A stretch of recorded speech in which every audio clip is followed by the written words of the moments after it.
Hello, ndabasuje mwese muri hamwe na Dr. Phone Set. Muri video y'uyu munsi rero ngiye kubereka ikintu mugomba kwitondera buri muntu wese ufite smartphone kuri ubu. Itangazo ngiye gutanga ntabwo ari byo ndi kubwira ngo telefone yavuye kwa Satani, hoya. Murabisobanukiwe neza telefone cyari cyo muri video zatambutse nabisobanuye n'uburyo ikorwamo n'ibyivamo byose twarabyerekanye. Niba utarayirebye rero nawe wasubira inyuma ukayireba. Icyo nshaka kuvugaho ni icyo twita AI cyangwa se Artificial Intelligence. Ni ikintu buri wese witwa ko afite smartphone akwiye kubazi, especially cyangwa se cyane abafite phone za Android 13, 14, 15. Bona na 16 yamaze kuboneka nubwo wenda bamwe muri Afrika tutarayibona. Wakibaza uti telefone zose ku isi zikubiye muri ibyo? Yego. Ngo telefone ubu ziri gukora ku isi Android wenda 4, 5 bamaze zimwe kuzitesha agaciro, ariko izikora wenda tubari ni kuva kuri 4 kugeza kuri 16. Nubwo 16 itarasakara cyane, murumva ko telefone zose zifite Android zikubiyemo. Noneho attention kucyo ngiye kubabwira, attention mu rurimi rw'icyongereza, buri wese akiteho akitondere, waba uri umutekinisiye waba utari umutekinisiye.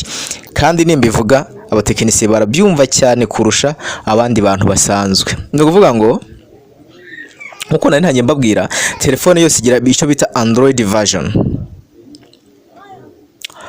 Muri Android version hagenda habamo security cyangwa se umutekano urushijeho ukundi wari umeze.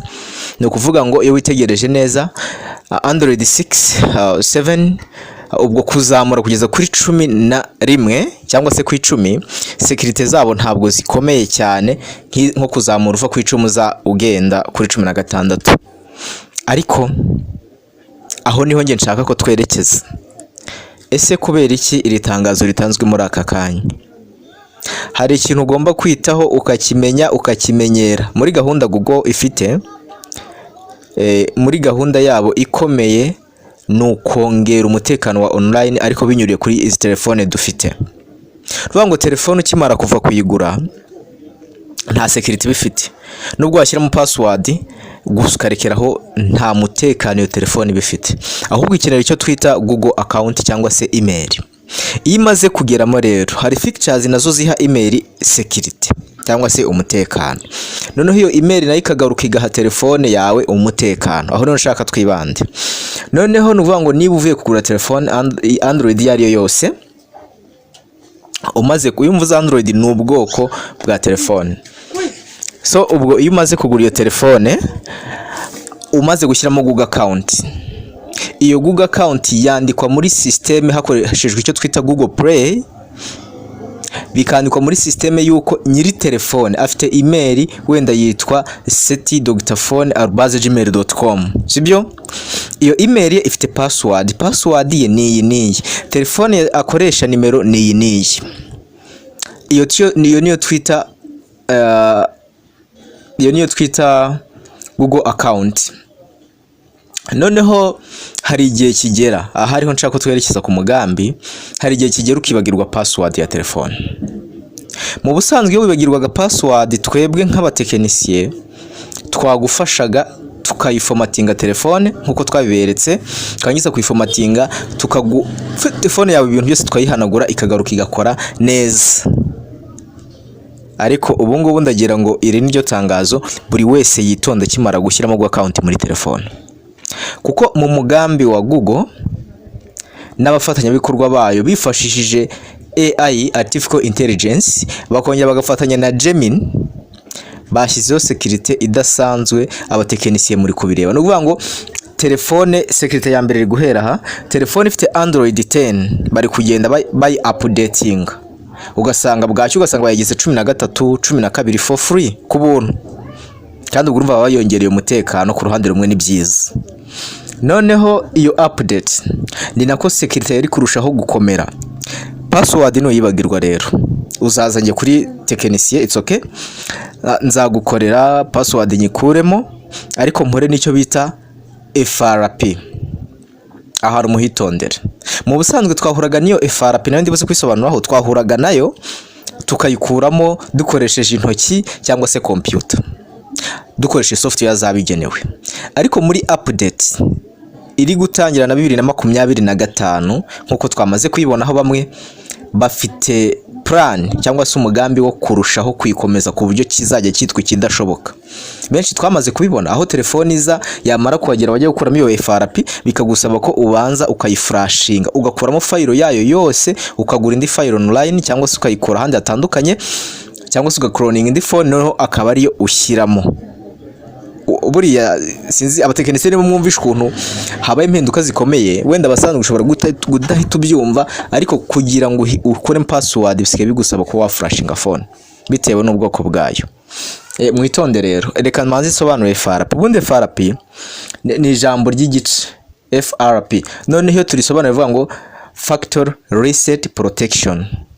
Ubundi iyo ufashe telefone ugakanda kuri ya mabuto abiri yo ku ruhande ukayakandiraho icyarimwe, ushobora gukanda bitewe na telefone nyinshi, ariko nyinshi mu SPD dukoresha volume down hamwe nako kuzimya, naho muri MTN volume up hari ahongereza volume ndetse nako kuzimya. Ukakahakandira rimwe, ukimara kuhakanda iyo niyo twita factory reset.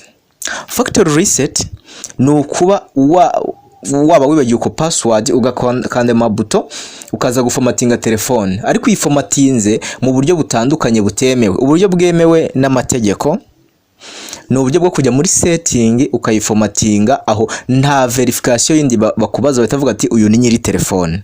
Ndaho iyo ukoresheje mabuto abiri ni ibintu bikoreshwa nka accident, mbese ni inzira yatanzwe nkuko umuhanda umwe wacika bakavuga ati tunyura muri kariya gakatiriza. Noneho rero aho ngaho kuri factory reset yuhanyuze password umaze kuyisiba nibiki, hari aho ugera bakakubwira ngo erekana neza ko telefone yari yawe, ko wanyuze muri izo nzira iyi telefone yari yawe koko. Aho niyo twita factory reset protection, aho niho handi phone ushobora kurangiza kuyiformatinga factory reset protection ikakunanira kuyikuramo telefone ukayireka ukajya gushaka abatekinisiye.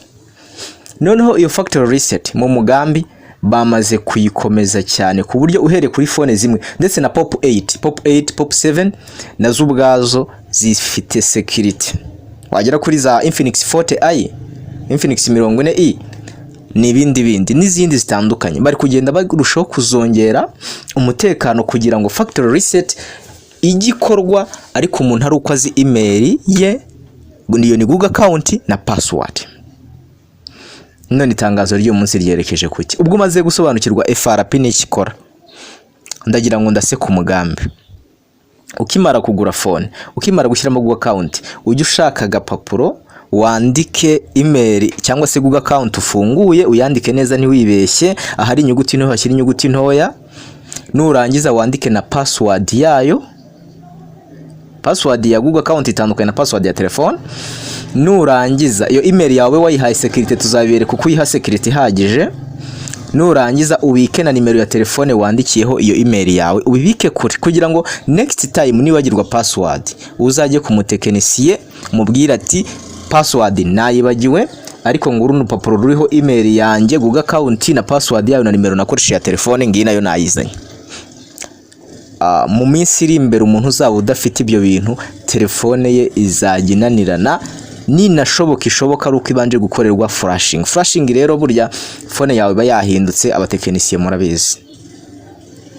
So byari ngombwa ngo buri wese icyo kintu akimenye, akimenyere, ajya afata neza Google account ye na password yayo. Bitari ibyo phone nyinshi muzajya muzireba ku maso gutya. Ndabaha urugero, njyaho mperereye hari phone yigeze kuza, tuyikora ibishoboka byose dukuramo password, tugeze kuri factory reset protection cyangwa se ku burinzi bw'abanyuriye muri hari aho gusiba, irananirana. Turayohereza hashoboka hose, irananirana mu mujyi, irananirana mu mujyi Kampala, everywhere phone irananirana. Nyirayo arayifata arayicyura ajya kuyibika, iraka gusa, ariko harimo icyo bita FRP, factory reset protection.